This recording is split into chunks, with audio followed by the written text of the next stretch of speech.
E se as mensagens vazadas que estão circulando agora forem apenas a ponta do iceberg? Porque o que aparece no material apresentado nesta reportagem vai muito além de uma simples troca de mensagens. São conversas envolvendo dinheiro, influência, cargos públicos, contatos dentro do governo e até uma obra de arte avaliada em cerca de 100 mil euros. E o mais explosivo está justamente naquilo que essas mensagens podem revelar sobre a relação entre Roberta Luchinger, Lulinha e pessoas ligadas ao governo Lula. Mas existe uma pergunta ainda maior. Por que essas informações estão sendo tratadas de maneira tão diferente quando comparadas a outros casos políticos? Hoje, nós vamos organizar essa história e mostrar as principais provas e mensagens apresentadas no material. E fique até o final, porque a parte mais impressionante envolve justamente a suposta sociedade oculta investigada pela Polícia Federal. O caso ganhou força depois que informações e mensagens passaram a revelar uma possível relação entre Roberta Luchinger e pessoas próximas ao núcleo de poder. Segundo o material, a Polícia Federal passou a investigar a possibilidade de existir uma espécie de sociedade oculta, na qual Lulinha não apareceria formalmente como sócio, mas teria participação indireta nas operações.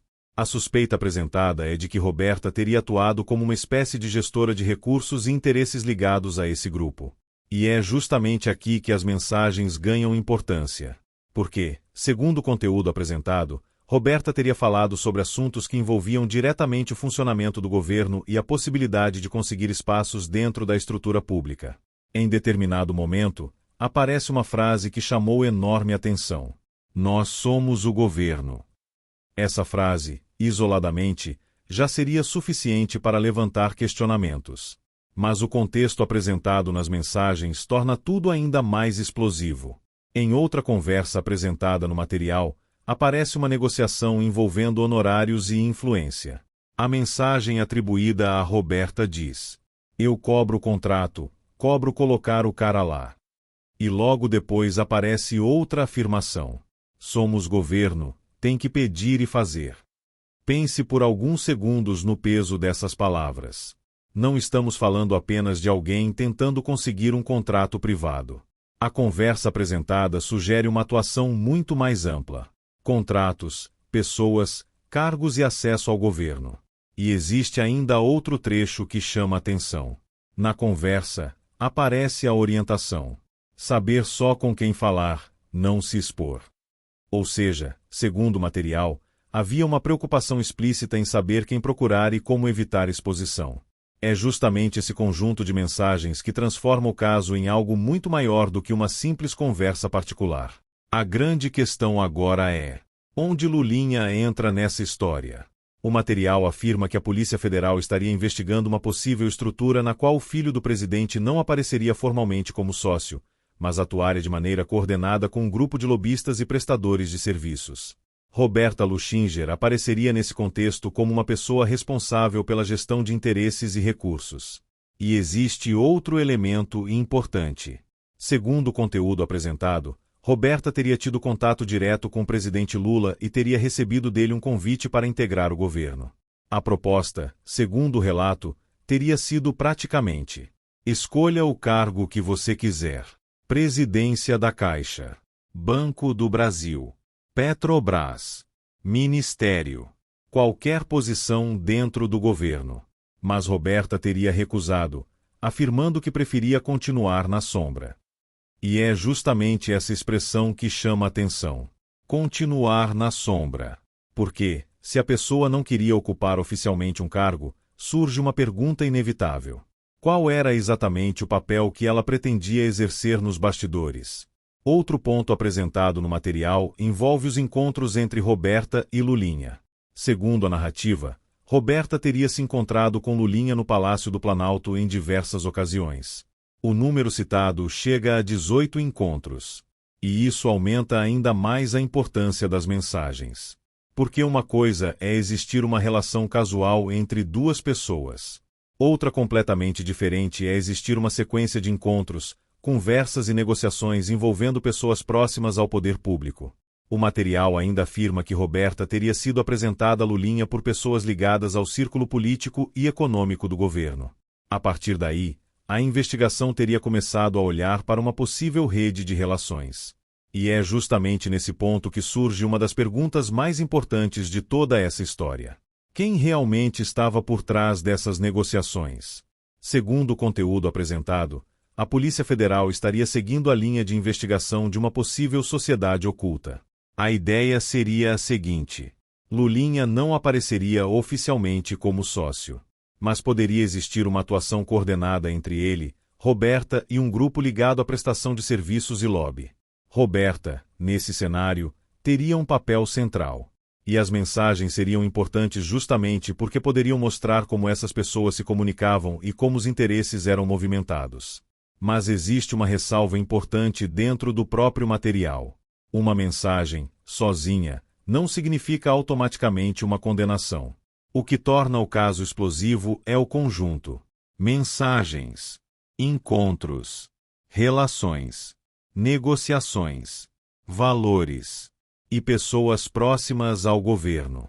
É a combinação desses elementos que coloca o caso no centro das atenções. Agora chegamos à parte que mais chamou atenção nas mensagens vazadas. Um quadro. O valor mencionado: 100 mil euros. Algo próximo de centenas de milhares de reais. Segundo o material, Mauro César, chamado na narrativa de Marcola, teria demonstrado interesse em uma obra de arte. E as mensagens apresentadas indicariam que Roberta teria tratado da aquisição e do envio dessa obra. Em determinado momento, aparece uma pergunta atribuída a ele: é o meu quadro? E a resposta indica que o quadro estaria sendo preparado. Seria colocado em uma moldura. Depois, seria enviado. Agora pense na dimensão disso. Não estamos falando de uma lembrança barata. Estamos falando de uma obra avaliada em aproximadamente 100 mil euros. E é exatamente por isso que as mensagens se tornaram tão importantes para a narrativa apresentada. A defesa de Mauro César, segundo o material, afirma que ele nunca recebeu a obra e nunca teria intermediado negociações. Mas existe uma contradição apontada na própria reportagem. Porque os prints apresentados mostram uma conversa na qual ele pergunta: é o meu quadro? E Roberta responde falando sobre moldura e envio. É aí que surge o conflito. Se não existia qualquer relação com a obra, por que existiam mensagens tratando daquele quadro como algo destinado a ele? Essa é uma das principais perguntas levantadas pelo material. E não é a única. O caso do quadro também aparece associado a outro assunto: joias. Segundo a reportagem, existiriam mensagens relacionadas a pedidos de joias. O ponto central, porém, não é apenas o objeto. É o padrão.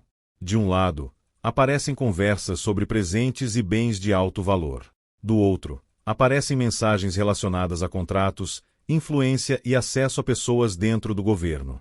E quando todas essas informações são colocadas lado a lado, a investigação passa a procurar uma possível conexão entre elas. Talvez a frase mais simbólica de todo o material seja justamente essa: nós somos o governo. Porque ela resume a principal suspeita levantada na reportagem. A ideia de que pessoas sem cargo oficial poderiam ter acesso suficiente para negociar contratos, indicar pessoas e abrir portas dentro da estrutura pública. Se essa interpretação estiver correta, então o problema não seria apenas financeiro. Seria também um possível problema de tráfico de influência e utilização de conexões políticas. E é exatamente por isso que essas mensagens vazadas ganharam tanta repercussão. Enquanto tudo isso acontece, existe outro elemento importante. O caso de Lulinha permaneceu sob análise de André Mendonça. Segundo o material, houve uma tentativa de retirar o processo do Supremo. Mas Mendonça teria rejeitado essa tentativa e mantido o caso sob sua responsabilidade. E aí aparece uma questão que pode mudar completamente o rumo dessa história. Quem é a autoridade com foro privilegiado que aparece relacionada à investigação? A narrativa apresentada afirma que essa pessoa seria o próprio presidente Lula. E, se essa conexão realmente for mantida pela investigação, isso explicaria por que o caso continuaria no Supremo. E como se as mensagens já não fossem suficientes, o material também estabelece uma conexão com episódios antigos. Entre eles, aparece novamente o nome do sítio de Atibaia. A reportagem relembra informações envolvendo imóveis, pessoas ligadas ao antigo caso e relações que agora voltariam a ser observadas dentro dessa nova investigação. O objetivo da investigação, segundo o conteúdo apresentado, seria justamente descobrir se existe uma conexão entre essas antigas relações e o novo núcleo investigado. Ou seja, o passado estaria voltando para ser analisado à luz das novas mensagens. E agora chegamos ao ponto principal. As mensagens vazadas mostram, segundo o material, pessoas discutindo contratos, cargos, influência, presentes de alto valor, obras de arte, relações dentro do governo e, principalmente, mostram pessoas próximas ao núcleo de poder conversando sobre assuntos que podem ter consequências políticas enormes. Por isso, a pergunta que fica é: essas mensagens representam apenas conversas isoladas ou são peças de uma estrutura muito maior? É isso que a investigação precisa esclarecer. Se a investigação confirmar as suspeitas apresentadas, o impacto político pode ser gigantesco. Porque não estaríamos diante apenas de um caso envolvendo uma pessoa.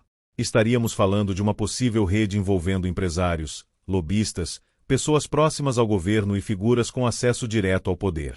E o ponto mais delicado é que as mensagens vazadas podem fornecer justamente aquilo que uma investigação precisa. Rastros. Rastros de comunicação. Rastros financeiros. Rastros de relacionamento. Rastros de influência. E, principalmente, nomes.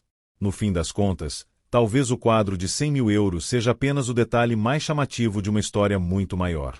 Porque o verdadeiro conteúdo explosivo dessas mensagens não está apenas no valor de uma obra de arte. Está no que elas podem revelar sobre quem conversava com quem tinha acesso a quem e até onde chegava essa influência. A frase "nós somos o governo" talvez seja a que melhor resume a dimensão das acusações apresentadas. Agora, resta saber o que a investigação vai conseguir provar a partir desse material.